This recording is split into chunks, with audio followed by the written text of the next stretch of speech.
नमस्कार। आज हम जिस विषय पर चर्चा करने वाले हैं वह विषय आप सबसे ऐसा नहीं है कि आप उसके विषय में नहीं जानते। मैं बात कर रहा हूँ कंप्यूटर की। आज से 10 वर्ष 15 वर्ष पहले शायद कंप्यूटर उतना सामान्य जन को उपलब्ध नहीं था जितना आज उपलब्ध है, और कंप्यूटर समय के साथ हमारे जीवन के हर एक क्षेत्र में योगदान करने लगा है। आज का जो विषय है वह है कंप्यूटर, उसके प्रकार, उसके प्रमुख घटक और प्रकार। इस विषय पर मैं डॉक्टर गौरव सिंह आपसे बात करूंगा। मैं वर्तमान में इंदिरा गांधी राष्ट्रीय मुक्त विश्वविद्यालय की शिक्षा विद्यापीठ में सहायक आचार्य हूं।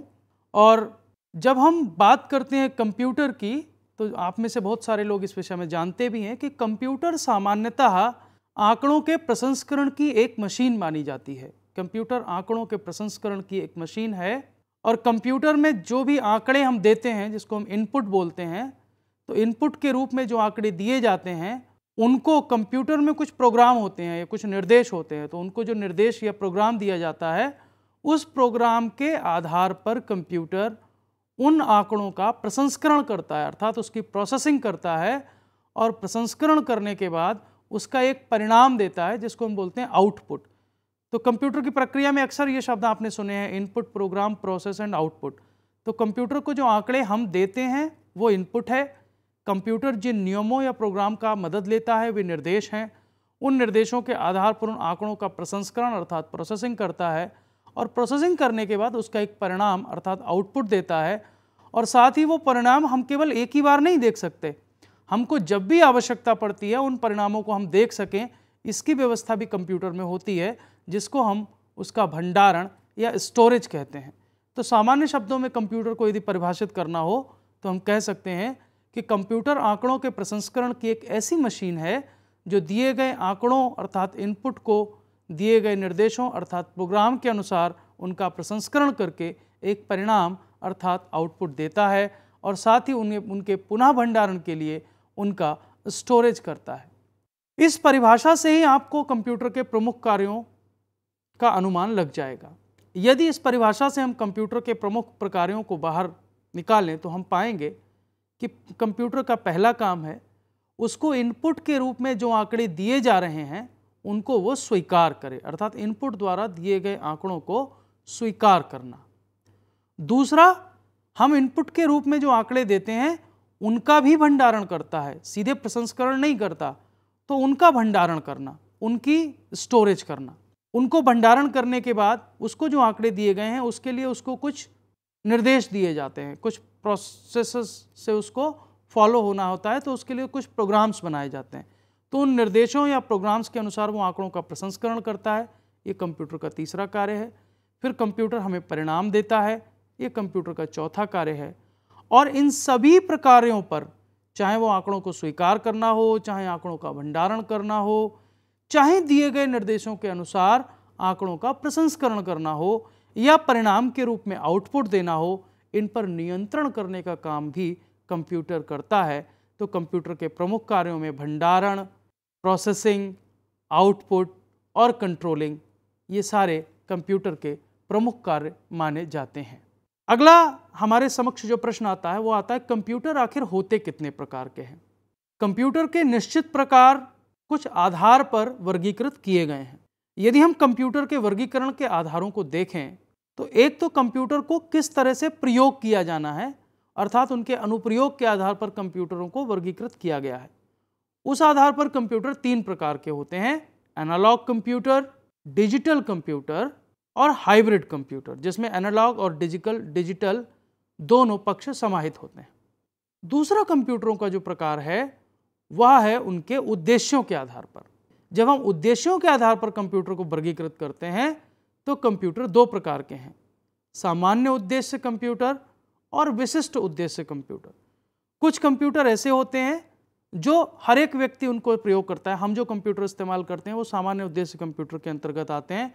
लेकिन कुछ कंप्यूटर ऐसे होते हैं जो किसी विशेष प्रयोग के लिए बनाए जाते हैं, चाहे वो मेडिकल साइंस में कुछ परीक्षणों के लिए बनाए जाते हों, चाहे वो इंडस्ट्री के लिए बनाए जाते हों।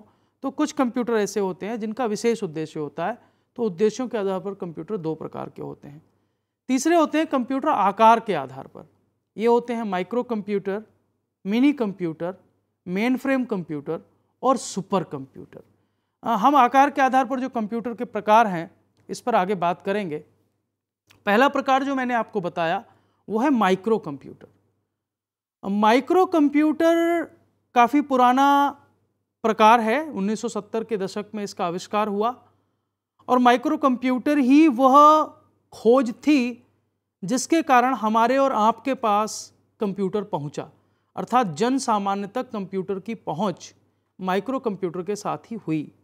क्योंकि ये छोटे होते हैं, इनको आप एक स्थान से दूसरे स्थान ले जा सकते हैं, चाहे वो हमारा डेस्कटॉप कंप्यूटर है, चाहे हमारा लैपटॉप है, या जो टैबलेट फॉर्म में कंप्यूटर आते हैं, ये सारे कंप्यूटर माइक्रो कंप्यूटर की श्रेणी में रखे जाते हैं। इन कंप्यूटर को हम व्यक्तिगत उपयोग के लिए घर में भी प्रयोग ला सकते हैं, घर के बाहर अपने दफ्तर में भी प्रयोग ला सकते हैं, कहीं हम लेक्चर देने जाते हैं तो वहाँ भी प्रयोग ला सकते हैं, अर्थात इनका आवागमन आसान है। और एक तरह से ये पर्सनल कंप्यूटर होते हैं, हर व्यक्ति का अपना माइक्रो कंप्यूटर होता है। लैपटॉप आपका अपना पर्सनल कंप्यूटर है, आपके घर पे रखा डेस्कटॉप आपका अपना पर्सनल कंप्यूटर है, आपका टैबलेट आपका अपना पर्सनल कंप्यूटर है। तो माइक्रो कंप्यूटर एक तरह से पर्सनल कंप्यूटर भी होते हैं। दूसरे कंप्यूटर होते हैं mini computer. Mini computer micro computer से थोड़े बड़े होते हैं, न केवल आकार में बल्कि कार्यक्षमता में भी।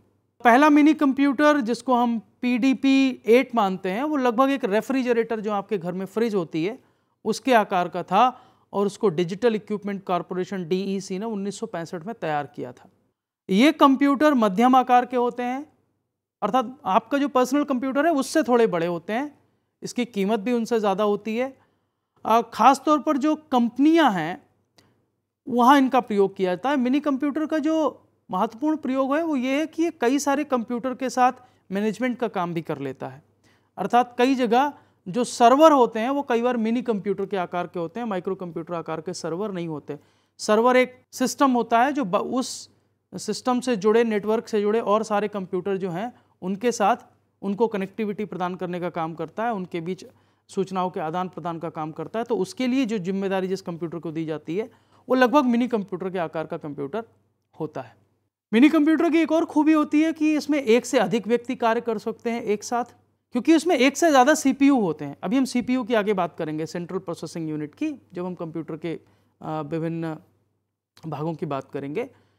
इनकी स्पीड भी माइक्रो कंप्यूटर से ज़्यादा होती है। स्पीड का मतलब प्रोसेसिंग स्पीड, अर्थात सूचना देने के बाद उसका प्रसंस्करण करके उससे आउटपुट देने में जो समय लगता है वो कंप्यूटर की स्पीड होती है। तो मिनी कंप्यूटर में एक तो CPU ज़्यादा होते हैं, अर्थात प्रोसेसिंग यूनिट्स ज़्यादा होती हैं, तो वो तेज़ी से प्रोसेस कर पाते हैं। इसलिए कंप्यूटर्स की जो प्रोसेसिंग स्पीड है वो मिनी कंप्यूटर्स की तुलना में काफ़ी ज़्यादा होती है, माइक्रो कंप्यूटर्स की तुलना में काफ़ी ज़्यादा होती है, लेकिन मेन फ्रेम कंप्यूटर से कम होती है। मिनी कंप्यूटर के बहुत सारे उपयोग आप देख सकते हैं। जो आरक्षण प्रणाली में कंप्यूटर प्रयोग होते हैं, बैंकिंग सेक्टर में जो कंप्यूटर प्रयोग होते हैं, कर्मचारियों के वेतन के लिए पेरोल तैयार करते हैं, जो उसका डेटा रखते हैं, खातों का जो रख रखाव रखते हैं, ये कुछ ऐसे अनुप्रयोग हैं जो मिनी कंप्यूटर के अनुप्रयोग माने जाते हैं। तीसरा कंप्यूटर है main frame computer. Main frame computer काफ़ी बड़ा होता है, जैसा चित्र में आप देख पा रहे हैं। माइक्रो और मिनी कंप्यूटर की तुलना में मेन फ्रेम कंप्यूटर का आकार बहुत बड़ा होता है। इसमें प्रोसेसिंग यूनिट बहुत बड़ी होती है। ये भंडारण क्षमता इनकी बहुत ज़्यादा होती है, बहुत ही तेज़ गति से ये डेटा प्रोसेस कर सकते हैं।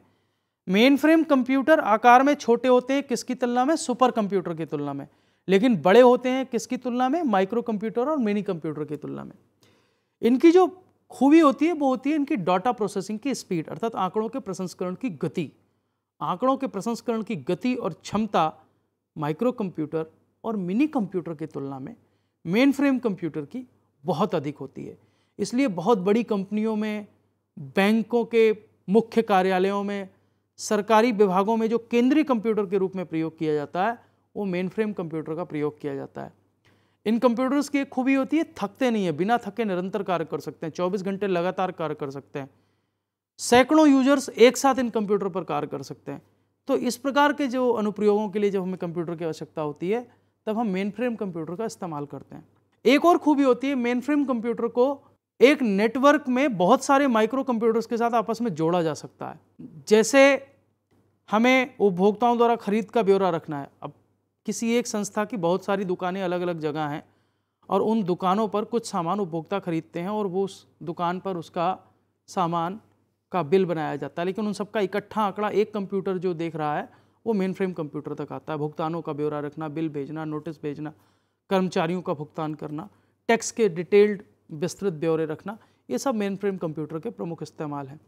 बहुत सारे मेन फ्रेम कंप्यूटर हमारे उपयोग में आते हैं, जैसे IBM 4381 बहुत फेमस मेन फ्रेम कंप्यूटर रहा है। फिर ICL 39 सीरीज जो कंप्यूटर की है वो भी एक महत्वपूर्ण सीरीज़ है, और CDC साइबर सीरीज जो है ये मेन फ्रेम कंप्यूटर के कुछ प्रमुख उदाहरण माने जा सकते हैं। चौथा जो है वो है सुपर कंप्यूटर। हम सब सुपर कंप्यूटर के बारे में सुनते हैं, कुछ कहानियाँ भी सुनी हैं। भारत में परम जैसे सुपर कंप्यूटर के बारे में भी हमने सुना है। सुपर कंप्यूटर अरबों खरबों गणनाएं एक साथ कर सकता है, बहुत प्रिसीजन के साथ, बहुत सटीकता के साथ गणना करता है। ये एक चित्र है सुपर कंप्यूटर का जो मैंने आपको दिखाया। सुपर कंप्यूटर आकार की दृष्टि से भी सबसे बड़े होते हैं, कई बार पूरे एक कमरे के बराबर हो सकता है इनका आकार। इनकी संग्रह क्षमता बहुत अधिक होती है, इनकी गति बहुत अधिक होती है। इसमें सैकड़ों CPU, हजारों CPU एक साथ पैरेलल समांतर क्रम में एक साथ कार्य कर सकते हैं।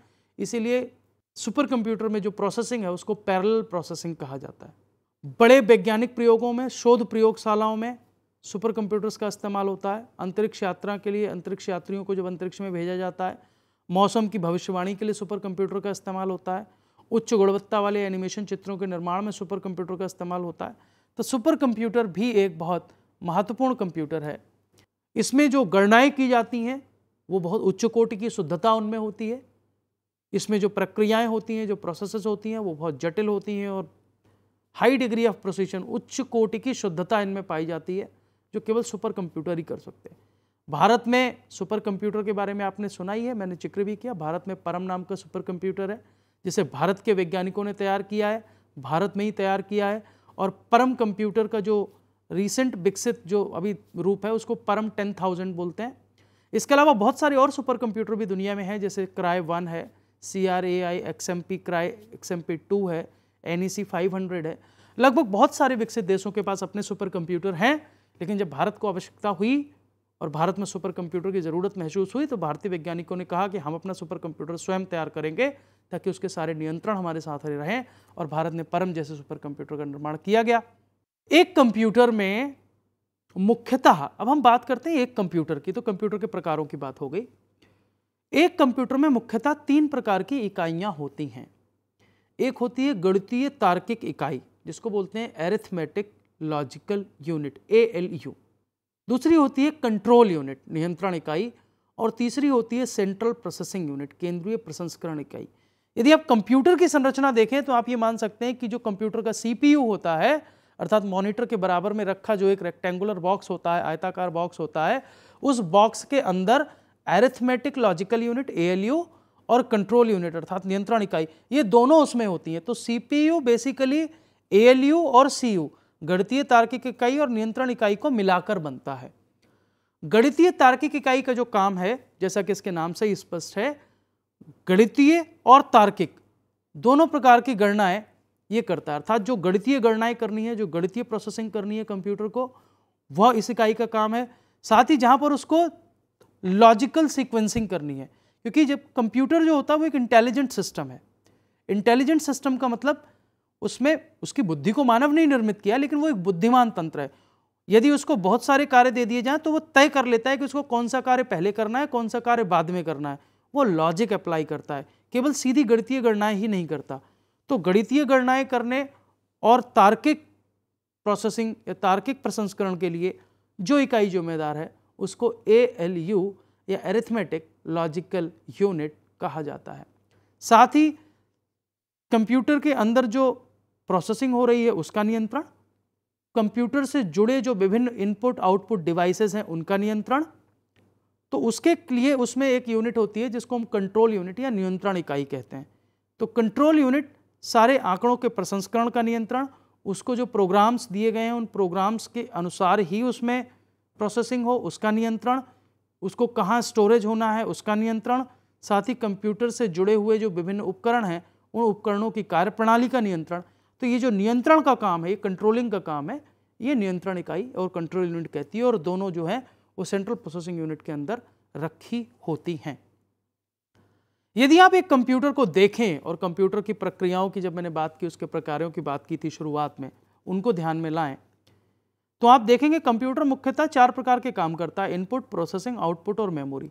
तो कंप्यूटर के घटक भी यही 4 महत्वपूर्ण घटक होते हैं: इनपुट घटक, प्रोसेसिंग अर्थात प्रसंस्करण से जुड़े घटक, आउटपुट से जुड़े घटक और मेमोरी अर्थात जो उसकी स्मरण शक्ति है उससे जुड़े घटक। एक एक पर विस्तार से चर्चा करते हैं। ये चित्र देखिए, चित्र में आप क्या देख रहे हैं? आपको एक डिजिटल कैमरा दिख रहा है। बच्चे जब वीडियो गेम खेलते हैं तो वीडियो गेम के समय जो रिमोट पकड़ते हैं वो दिख रहा है। आपको एक माइक दिख रहा है, एक माउस दिख रहा है, एक जॉकी स्टिक दिख रही है, एक कीपैड दिख रहा है या एक स्कैनर दिख रहा है। अब जरा याद करिए और ये सोचिए कि आप कंप्यूटर पर जब काम करने बैठते हैं तो कंप्यूटर तक अपनी बात कैसे पहुंचाते हैं? कंप्यूटर में किस रूप में अपनी बात पहुंचाते हैं? या तो कंप्यूटर में हम कुछ टाइप करते हैं, किसके माध्यम से करते हैं? कीबोर्ड के माध्यम से करते हैं। तो कीबोर्ड एक इनपुट डिवाइस है। या हम कोई चित्र भेजना होता है तो वो चित्र स्कैन करते हैं, तो स्कैनर के माध्यम से वो कंप्यूटर तक जाता है, तो स्कैनर एक इनपुट डिवाइस है। या माउस से हम तय करते हैं कि कौन सी फाइल हमें खोलनी है, कौन से बटन को हमें क्लिक करना है, तो उसके लिए भी जो हम अंदर चीज़ें भेजते हैं कंप्यूटर में, माउस एक इनपुट डिवाइस है। यदि हम साउंड भेज रहे हैं कंप्यूटर को तो माइक एक इनपुट डिवाइस है। उसके बराबर में जो आप देख रहे हैं वो टच पैड है, जो बहुत सारे खासतौर पर जो डिज़ाइनर्स के काम है, जो डिज़ाइनिंग के काम है वो उसके माध्यम से होते हैं। डिजिटल टच पैड है, तो हमें कोई चित्र बनाना है तो इस डिजिटल पेन की मदद से ये जो डिजिटल पैड दिख रहा है इस पर हम बनाते हैं और वो सीधे कंप्यूटर में पहुंच जाता है। ये भी एक इनपुट डिवाइस है। या जब हम एक दूसरे से बात करते हैं कंप्यूटर के माध्यम से, चाहे वो टेलीकॉन्फ्रेंसिंग के माध्यम से करते हो या किसी दोस्त से बातचीत करते हो इंटरनेट के माध्यम से, तो उस दोस्त तक अपना चेहरा पहुंचाने के लिए हम क्या इस्तेमाल करते हैं? कंप्यूटर में लगा कैमरा। या तो कंप्यूटर के ऊपर कैमरा लगा होता है या आजकल लैपटॉप में इनबिल्ट कैमरा आते हैं। तो ये कैमरा भी क्या है? ये भी इनपुट डिवाइस है। अर्थात जब हम इनपुट की बात करते हैं तो हमारे दिमाग में स्पष्ट चित्र होना चाहिए कि कौन कौन से ऐसे उपकरण हैं जो कंप्यूटर में इनपुट देने का काम करते हैं। दूसरा जो इसका आयाम है वो है प्रोसेसिंग। जैसा कि मैंने पहले कहा, प्रोसेसिंग कौन करता है? प्रोसेसिंग कहाँ होती है? प्रोसेसिंग होती है सेंट्रल प्रोसेसिंग यूनिट में। कभी आपने कोई कंप्यूटर ये देखा हो तो जो डेस्कटॉप कंप्यूटर हैं उनके बराबर में एक रेक्टेंगुलर अर्थात आयताकार बॉक्स होता है और सारी चीज़ें आप उसी से जोड़ते हैं। आप अपनी स्क्रीन का प्लग भी उसी में लगाते हैं, अपना माउस भी उसी से जोड़ते हैं, अपना कीपैड भी उसी से जोड़ते हैं, आपको स्पीकर चाहिए स्पीकर भी उसी से जोड़ते हैं। अर्थात इन सारे उपकरणों की प्रोसेसिंग के लिए कौन जिम्मेदार है? वो सेंट्रल प्रोसेसिंग यूनिट। लेकिन वो बॉक्स जिम्मेदार नहीं है, उस बॉक्स के अंदर कुछ होता है। उस बॉक्स के अंदर कुछ मेमोरी होती है, कुछ चिप होती हैं। आपने माइक्रो चिप का नाम सुना है? यहाँ पे एक चित्र देख रहे हैं इंटेल कोर i7 का। इस प्रकार की बहुत सारी ये माइक्रो चिप, ये जितनी एडवांस होती हैं कंप्यूटर उतना स्ट्रांग या उतना तेज प्रोसेसिंग वाला माना जाता है। और माइक्रो चिप जब से बनी और ये जितनी छोटी बनती चली गई, कंप्यूटर उतना छोटा होता चला गया। साथ ही कंप्यूटर में आप जो उसके बराबर में एक बड़ा चित्र देख रहे हैं उसको लोग मदरबोर्ड कहते हैं। सामान्यतः कंप्यूटर में जितने भी प्रोसेसिंग के उपकरण हैं वो सब इसके ऊपर ही होते हैं, इनके बीच ही उसमें संबंध निर्मित होते हैं। तो प्रोसेसिंग से जुड़े उपकरण जो हैं वो माइक्रोचिप और मदरबोर्ड ये कहलाते हैं। जो इसका तीसरा भाग है वो है आउटपुट डिवाइसेस। हम कंप्यूटर में जो आंकड़े देते हैं, जो जानकारियां देते हैं, जो चित्र देते हैं, जो प्रोग्राम इनपुट करते हैं, वो इनपुट जब प्रोसेस होता है, प्रोसेस के बाद वो हमें दिखता कैसे है, वो हमें कैसे प्राप्त होता है। यदि वो एक ऑडियो है तो हमें कैसे सुनाई देगा? हमें कंप्यूटर से स्पीकर जोड़ना पड़ेगा तो स्पीकर से आउटपुट आएगा, या हमें हेडफोन कनेक्ट करना पड़ेगा तो हेडफोन से आउटपुट आएगा। अर्थात स्पीकर और हेडफोन क्या हो गए? आउटपुट डिवाइस हो गए। या उसकी जो स्क्रीन है, जो सेंट्रल प्रोसेसिंग से यूनिट से जुड़ी हुई स्क्रीन है, लैपटॉप में भी स्क्रीन होती है, कंप्यूटर में भी स्क्रीन होती है, उस स्क्रीन पर हमें कुछ दिखाई देगा, वो दिखाई देगा तब हमें पता लगेगा। अर्थात स्क्रीन एक आउटपुट डिवाइस है। या हमने कंप्यूटर से किसी ओवरहेड प्रोजेक्टर को जोड़ रखा है, उस प्रोजेक्टर से हम कहीं भाषण दे रहे हैं, हम कहीं कक्षा में कुछ प्रस्तुत कर रहे हैं, ऑडियो वीडियो या पावर पॉइंट प्रेजेंटेशन दे रहे हैं, तो वो प्रोजेक्टर क्या है? आउटपुट डिवाइस है। या कई बार किसी ने हमें कुछ भेजा और उसका हमने प्रिंट निकाला। जो हम प्रिंट निकालते हैं तो वो प्रिंटर क्या है? वो प्रिंटर एक आउटपुट डिवाइस है। अब तक हमने इनपुट डिवाइस की बात की, प्रोसेस जहां होती है उन उपकरणों की बात की, और आउटपुट डिवाइस जो कंप्यूटर से जुड़े होते हैं उनकी बात की। कंप्यूटर में मैंने शुरू में जब कंप्यूटर के प्रकारों की बात कर रहा था तब बताया था कंप्यूटर में एक महत्वपूर्ण काम ये होता है कि उसमें आगे के प्रयोग के लिए चीज़ें सुरक्षित हो जाती हैं, संरक्षित हो जाती हैं, और साथ ही हम उसको जो इनपुट देते हैं वो भी वो पहले उसको रिकॉर्ड करता है, अपने पास रखता है, फिर उसको प्रोसेसिंग को भेजता है। तो इसको मेमोरी बोलते हैं। कंप्यूटर की मेमोरी जो है वो दो प्रकार की होती है। एक वो जो कंप्यूटर के अंदर होती है और एक वो जो कंप्यूटर के बाहर हो सकती है। कंप्यूटर के अंदर दो तरह की मेमोरी होती है। एक होती है रैंडम एक्सेस मेमोरी या रैम बोलते हैं, और दूसरी होती है रीड ओनली मेमोरी या रोम बोलते हैं। कंप्यूटर पर जब हम कुछ काम कर रहे होते हैं तब रैम चल रहा होता है, उसको जो हम सेव कर लेते हैं तो वो रैम से रैम को कई बार प्राथमिक मेमोरी, प्राइमरी मेमोरी, और रोम को सेकेंडरी मेमोरी या एडवांस मेमोरी भी बोला जाता है। साथ ही कुछ सहायक मेमोरी भी होती हैं। आजकल हम कंप्यूटर के साथ कुछ मेमोरी डिवाइस भी इस्तेमाल करने लगे, जैसे हार्ड डिस्क हम अलग से ले लेते हैं, फ्लॉपी में पहले रखते थे चीज़ें, अब तो फ्लॉपी डिस्क पुराने ज़माने की, और मैग्नेटिक टैप शुरू में हुए थे, मैग्नेटिक टैप से फ्लॉपी डिस्क आई। यदि हम इसकी यात्रा जरा सा मैं जिक्र करूं तो आप देखिए मेमोरी डिवाइसेस कितनी तेज़ी से बदले। कभी इंफॉर्मेशन बड़े बड़े मैग्नेटिक टैप में रखी जाती थी, फिर वो छोटी फ्लॉपी डिस्क आ गई। फ्लॉपी डिस्क से हम कॉम्पैक्ट डिस्क, जिसको सीडी बोलते थे, सीडी की तरफ चले गए। सीडी की भंडारण क्षमता फ्लॉपी डिस्क से ज़्यादा थी। फिर एडवांस है, हम सीडी से कहाँ चले गए? हम चले गए डीवीडी की तरफ, डिजिटल वीडियो डिस्क की तरफ। उसमें और ज़्यादा इंफॉर्मेशन आने लगी, 4-5 सीडी के बराबर जानकारी आप एक डीवीडी में एकत्र करने लगे। फिर डीवीडी के बाद एक नया आविष्कार हुआ फ्लैश ड्राइव का। हमने पेन ड्राइव इस्तेमाल, फ्लैश ड्राइव इस्तेमाल करने शुरू कर दिए। शुरू में 2 GB 1 GB का फ्लैश ड्राइव आता था, आज 32 GB 64 GB 128 GB तक के फ्लैश ड्राइव आते हैं।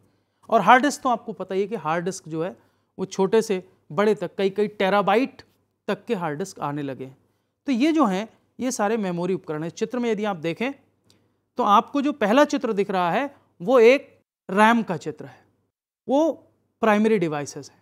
उसके बाद देखिए पेन ड्राइव है, एक और मेमोरी डिवाइस है जो आजकल इस्तेमाल होता है पेन ड्राइव और डिस्क के अलावा, जिसको मेमोरी कार्ड कहते हैं। आपके फ़ोन में आजकल इस्तेमाल होता है, मोबाइल कैमरा में आपके इस्तेमाल होता है, जो डिजिटल कैमरा आप इस्तेमाल करते हैं उसमें इस्तेमाल होता है, और फिर वो कंप्यूटर में भी लग जाता है। तो इस तरह से ये जो मेमोरी उपकरण हैं ये भी बहुत सारे हैं। मित्रों, आज हमने ये जानने का प्रयास किया कि कंप्यूटर के आधारभूत तथ्य क्या हैं। एक कंप्यूटर क्या है, एक कंप्यूटर कितने प्रकार से कार्य करता है, मुख्यतः कंप्यूटर को कैसे वर्गीकृत किया जाता है, जहां हमने बात की उनके अनुप्रयोग के आधार पर वर्गीकरण की, उनके आकार के आधार पर वर्गीकरण की, और उनकी विशिष्ट उपयोग के आधार पर वर्गीकरण की। फिर हमने जाना कि mini computer, micro computer, main frame computer और सुपर कंप्यूटर में क्या अंतर है। हम एक माइक्रो कंप्यूटर की भी बात की जो हमारे आपके घर में उपलब्ध है, ऑफिस में उपलब्ध है, आपके पास व्यक्तिगत कंप्यूटर है, लैपटॉप के रूप में है। फिर हमने सुपर कंप्यूटर की बात की और परम 10,000 जैसे बड़े सुपर कंप्यूटर्स की बात की, जो कि बड़े बड़े नाभिकीय विश्लेषणों को भी करता है। बड़े स्तर पर जो प्रयोग होते हैं उनके आंकड़ों की परिशुद्धता के साथ उनका प्रसंस्करण किया जाता है। उसके बाद हमने बात की कंप्यूटर में कौन कौन से कार्यात्मक घटक होते हैं, इनपुट डिवाइस क्या होते हैं, आउटपुट डिवाइस क्या होते हैं, मेमोरी के डिवाइस क्या होते हैं, और कंप्यूटर कैसे काम करता है।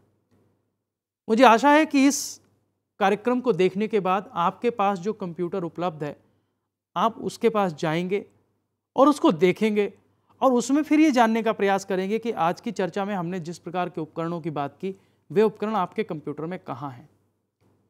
मुझे उम्मीद है कि आज की ये परिचर्चा आपको कंप्यूटर के आधारभूत घटकों और उसके आधारभूत प्रकारों को समझने में मदद करेगी, और आप कंप्यूटर का बेहतर इस्तेमाल विभिन्न प्रकार से, चाहे वो शैक्षिक अनुप्रयोग हैं, चाहे वे अपने आपके व्यक्तिगत अनुप्रयोग हैं, दोनों में कर पाएंगे। आपने मेरी इस चर्चा को बहुत धैर्य से सुना, उसके लिए आपका बहुत बहुत धन्यवाद।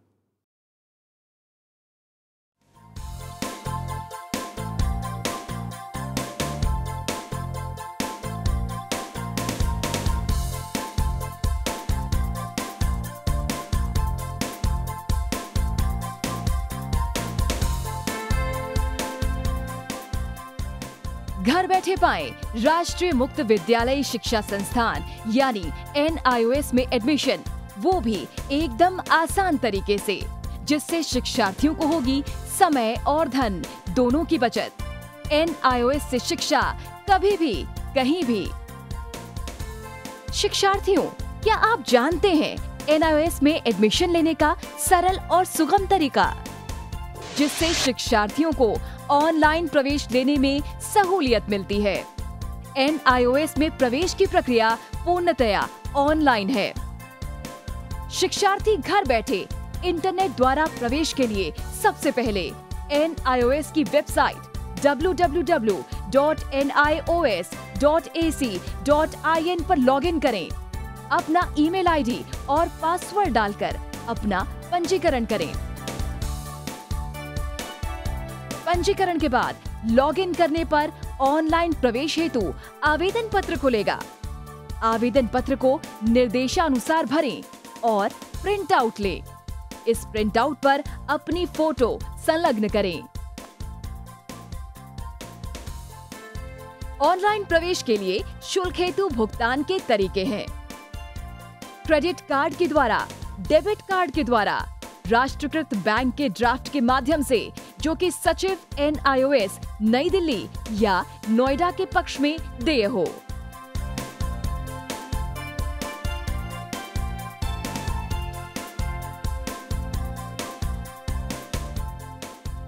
भरे हुए आवेदन पत्र के साथ साथ डिमांड ड्राफ्ट और संलग्न किए जाने वाले दस्तावेज हैं: जन्म रजिस्ट्रार के जिला कार्यालय से जारी जन्म प्रमाण पत्र की सत्यापित प्रति, जिसमें जन्म तिथि अंकित हो, पिछले विद्यालय से प्राप्त विद्यालय छोड़ने का प्रमाण पत्र, जिसमें आवेदक की जन्म तिथि लिखी हो।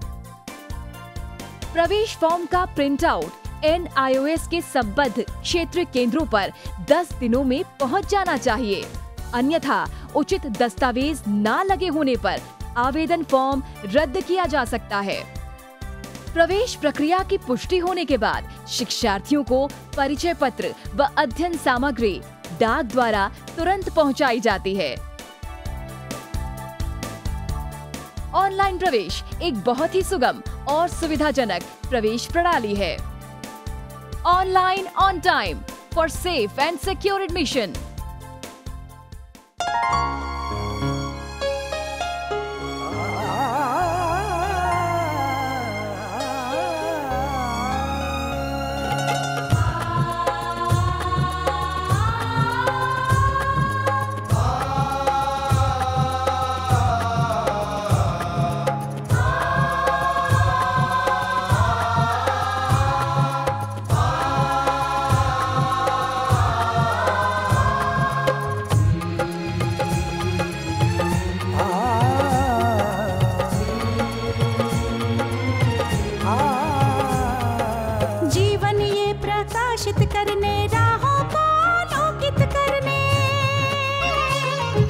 जीवन ये प्रकाशित करने, राहों को आलोकित करने, हम अपना दीपक स्वयं बने, हम अपना रास्ता स्वयं चुने। अपना दीपक स्वयं बने, हम अपना रास्ता स्वयं चुने। जीवन ये प्रकाशित करने, राहों को आलोकित करने।